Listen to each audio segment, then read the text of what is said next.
नमस्कार दोस्तों, एजुकेशन 24 में आपका स्वागत है। दोस्तों आज का वीडियो बहुत ही खास होने वाला है, क्योंकि आज के इस वीडियो में हम लोग जानेंगे कि बीए परीक्षा में अगर कोई प्रश्न समझ में ना आए या फिर उस प्रश्न का उत्तर याद ना आए तो उस कंडीशन में हम उस प्रश्न का हेडिंग कैसे बनाएंगे, उसका उत्तर कैसे लिखेंगे, कौन सा तरीका अपनाएंगे, पूरा डिटेल में इस वीडियो के अंदर हम लोग जानेंगे। तो आइए देर न करते हुए वीडियो को शुरू करते हैं और जानते हैं। दोस्तों बीए एग्जाम में जब भी आपको कोई प्रश्न समझ में ना आए या फिर उस प्रश्न का उत्तर याद ना आए तो उस कंडीशन में आपको क्या करना है कि सबसे पहले तो क्वेश्चन को पढ़ना है और पढ़ करके देखना है कि आपको उस क्वेश्चन के आंसर पता है कि नहीं पता है। अगर आपको उस क्वेश्चन के आंसर थोड़ा सा भी पता है तब आपको क्या करना है कि उस क्वेश्चन के आंसर आपको अपने मन से बना बना करके लिख देना है। लेकिन अगर आपको उस क्वेश्चन के आंसर नहीं पता हो या फिर अगर आपको क्वेश्चन के बारे में कुछ भी पता ना हो या फिर आपको अगर क्वेश्चन का सटीक उत्तर पता ना हो तब आपको क्या करना है, उस कंडीशन में आपको दो काम करना है। सबसे पहले तो क्वेश्चन का खंडन करना है और क्वेश्चन का खंडन करने के बाद क्या करना है कि एक एक शब्द को लेकर के चेक करना है और देखना है कि आपको किस शब्द के बारे में जानकारी है। उसके बाद दूसरे स्टेप में क्या करना है कि आपको जिस भी शब्द के बारे में जानकारी है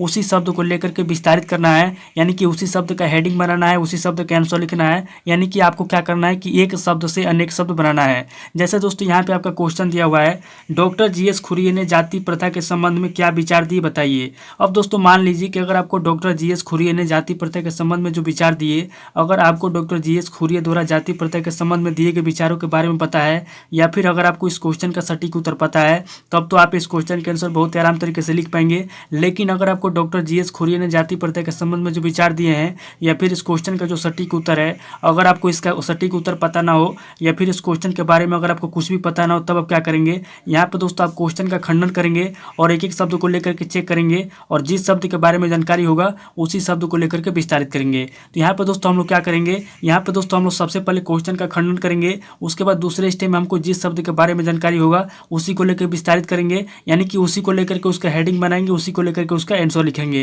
तो आइए दोस्तों बिना किसी देरी के शुरू करते हैं और यहाँ पे दोस्तों क्वेश्चन का खंडन करते हैं। अब दोस्तों क्वेश्चन का खंडन कैसे किया जाता है, दोस्तों मैं आपको बता दूं कि क्वेश्चन का खंडन करने के लिए क्या करना होता है कि आपके क्वेश्चन में जो भी शब्द दिया होता है आपको एक एक शब्द को लेकर के चेक करना होता है बारी बारी से और देखना होता है कि आपको किस शब्द के बारे में जानकारी है, उसी को हम लोग खंडन बोलते हैं। तो यहाँ पे दोस्तों आपका पहला शब्द क्या है, यहाँ पे दोस्तों पहला शब्द इस क्वेश्चन के अंदर डॉक्टर जीएस खुरिये। अब दोस्तों आपको क्या करना है कि डॉक्टर जीएस खुरिये को ले लेना है और डॉक्टर जीएस खुरिये को लेकर के देखना है कि आपको डॉक्टर जीएस खुरिये के बारे में क्या पता है या फिर डॉक्टर जीएस खुरिये ने जाति प्रथा के संबंध में जो विचार दिए हैं इनके विचारों के बारे में क्या पता है। तो दोस्तों अगर हमको डॉक्टर जीएस खुरिये के बारे में या फिर उनके विचारों के बारे में अगर पता होता तो हम इस क्वेश्चन के आंसर पहले ही लिख दिए होते, लेकिन हमको न तो डॉक्टर जीएस खुरिये के बारे में पता है और न ही डॉक्टर जीएस खुरिये ने जाति प्रथा के संबंध में जो विचार दिए हैं उनके विचारों के बारे में पता है। तो यहाँ पे दोस्तों हम लोग क्या करेंगे, यहाँ पे दोस्तों डॉक्टर जीएस खुरिये को छोड़ देंगे क्योंकि हमको डॉक्टर जीएस खुरिये के बारे में कुछ भी नहीं पता है। अब दोस्तों इसके आगे वाला शब्द क्या है, यहाँ पे दोस्तों इसके अगला शब्द है जाति प्रथा। तो यहाँ पे दोस्तों हम लोग क्या करेंगे, जाति प्रथा को ले लेंगे और जाति प्रथा शब्द को लेकर के देखेंगे कि हमको जाति प्रथा के बारे में क्या पता है। और यहाँ पे दोस्तों अगर आपको जाति प्रथा के बारे में कुछ भी पता है तो आपको क्या करना है कि जाति प्रथा शब्द को ले लेना है और इसी को लेकर के विस्तारित कर देना है। और अगर आपको जाति प्रथा के बारे में नहीं पता है तब क्या करना है, यहाँ पे दोस्तों आपको जाति प्रथा के संबंध में या फिर जाति के संबंध में। अब दोस्तों यहाँ पे जो जाति प्रथा दिया हुआ है, अगर आपको जाति प्रथा के बारे में नहीं पता है, अगर आपको जाति के बारे में पता है या फिर अगर आपको आपके समाज के अंदर जो भेदभाव चल रहा है, जो ऊंची जाति है, नीची जाति है, निम्न जाति है, बड़ी जाति है, छोटी जाति है, यानी कि आपके समाज में जो भेदभाव चल रहा है उसके ऊपर आपको क्या करना है कि अगर आपको जाति प्रथा के बारे में नहीं पता है तो आपको क्या करना है कि समाज को लेना है और समाज को लेकर के लिखना है। लेकिन दोस्तों मुझे नहीं लगता कि आपको जाति प्रथा के बारे में कुछ भी नहीं पता होगा, क्योंकि आप समाज के अंदर रहते हैं, आपको जाति प्रथा के बारे में कुछ ना कुछ तो पता होगा। तो यहाँ पर दोस्तों अगर आपको जाति प्रथा के बारे में पता है या फिर इससे संबंधित आपको कुछ भी पता है तो आपको क्या करना है, जाति प्रथा को ले लेना है और जाति प्रथा को लेकर के यहाँ पे दोस्तों इसके बारे में आपको लिख देना है। आगे बढ़ने से पहले दोस्तों मैं आपको एक बात बता दूं कि बीए एग्जाम में अगर आप किसी भी क्वेश्चन के आंसर बना बना के लिख रहे हैं या फिर उस क्वेश्चन के आंसर अगर आप अपने मन से कुछ भी लिख रहे हैं तो यहाँ पे दोस्तों आपको एक बात ध्यान देना है कि आप क्वेश्चन के आंसर में जो कुछ भी लिखेंगे या फिर आप जो भी हेडिंग बनाएंगे, आपका हेडिंग और आपका आंसर क्वेश्चन के अनुसार होना चाहिए और क्वेश्चन से मिलता जुलता होना चाहिए। यहाँ पे दोस्तों कुछ भी फालतू चीज़ें नहीं होना चाहिए, क्योंकि दोस्तों यहाँ पे अगर आप बना करके लिखेंगे और फालतू चीज़ें लिखेंगे और यहाँ पे दोस्तों गलती से भी अगर एग्जामिनर की नज़र यहाँ पे पड़ गई तो होगा क्या दोस्तों कि आपका जो भी नंबर है एग्जामिनर द्वारा काट लिया जाएगा। तो इसलिए दोस्तों एग्जाम में अगर आप किसी भी क्वेश्चन के आंसर बना बना के लिख रहे हैं या फिर उसके अंदर अपने मन से लिख रहे हैं तो यहाँ पर दोस्तों आपको क्या करना है कि आपका जो भी हेडिंग रहेगा, जो भी आपका आंसर रहेगा प्रश्न के अनुसार रहेगा। आपने जो भी क्वेश्चन का खंडन किया है, यहाँ पे दोस्तों हम लोगों ने क्वेश्चन का खंडन किया है, तो यहाँ पे दोस्तों मान लीजिए कि हमको डॉक्टर जीएस खुरिये के बारे में नहीं पता है, यहाँ पे दोस्तों हमको जाति प्रथा के बारे में पता है। तो यहाँ पे दोस्तों हम लोग क्या करेंगे, जाति प्रथा को ले लेंगे और जाति प्रथा को लेकर के हमारे समाज में जो भी भी जाति प्रथा चल रहा है उसके बारे में हम लिख सकते हैं, लेकिन दोस्तों यहाँ पे हम फालतू चीज़ें नहीं लिख सकते हैं। तो इस बात को याद रखिएगा दोस्तों कि एग्जाम में आपको जो कुछ भी लिखना है यहाँ पर दोस्तों आपको फालतू चीज़ें नहीं लिखना है, यहाँ पे आपको प्रश्न संबंधित लिखना है और प्रश्न से मिलता जुलता लिखना है। यहाँ पे दोस्तों हम लोगों ने सबसे पहले क्वेश्चन का खंडन कर लिया। अब दोस्तों दूसरे स्टेप में क्या करेंगे, यहाँ पर दोस्तों हम लोग दूसरा तरीका अपनाएंगे। यहाँ पे दोस्तों हम लोग क्या करेंगे कि हमको जिस भी शब्द के बारे में जानकारी होगा उसको लेकर के यहाँ पे विस्तारित करेंगे। तो यहाँ पे दोस्तों हम लोगों को क्लियर होगा कि हमको जाति प्रथा के बारे में थोड़ा सा पता है, यानी हमको अपने समाज के बारे में जो ऊंची जाति है निम्न जाति है जो भेदभाव चलता है समाज के अंदर उसके बारे में हमको कुछ ना कुछ पता है। तो हम क्या करेंगे, जाति प्रथा को ले लेंगे और जाति प्रथा को लेकर के इसका आंसर लिखेंगे, इसका हेडिंग बनाएंगे। तो यहाँ पे दोस्तों आपको क्या करना है कि एग्जाम के अंदर आपको किसी भी क्वेश्चन का अगर सटीक उत्तर पता नहीं है तो इस तरीके से क्वेश्चन का खंडन कर लेना है और क्वेश्चन का खंडन करके शब्दों को तोड़ मरोड़ करके देख लेना है, उसके बाद से उसका हेडिंग बनाना है, उसका आंसर लिखना है। तो यहाँ पे दोस्तों हम लोग क्या करेंगे, जाति प्रथा को ले लेंगे और जाति प्रथा को लेकर यहाँ पे दोस्तों सबसे पहले हम लोग क्या करेंगे, इसका हेडिंग बनाएंगे। तो यहाँ पे दोस्तों सबसे पहले इसका हेडिंग क्या लिखेंगे, तो यहाँ पे दोस्तों सबसे पहले हम क्या करेंगे, सबसे पहले हम लोग जाति प्रथा का परिभाषा लिखेंगे। तो यहाँ पे दोस्तों हम लोग क्या करेंगे, पहला पॉइंट देंगे और यहाँ पे दोस्तों पहला पॉइंट दे क्या करेंगे, यहाँ पे दोस्तों सबसे पहले हम लोग इसका परिभाषा लिखेंगे, यानी कि इसका क्या परिभाषा होता है। सबसे पहले हम लोग इसका परिभाषा लिखेंगे और परिभाषा के अंदर क्या करेंगे,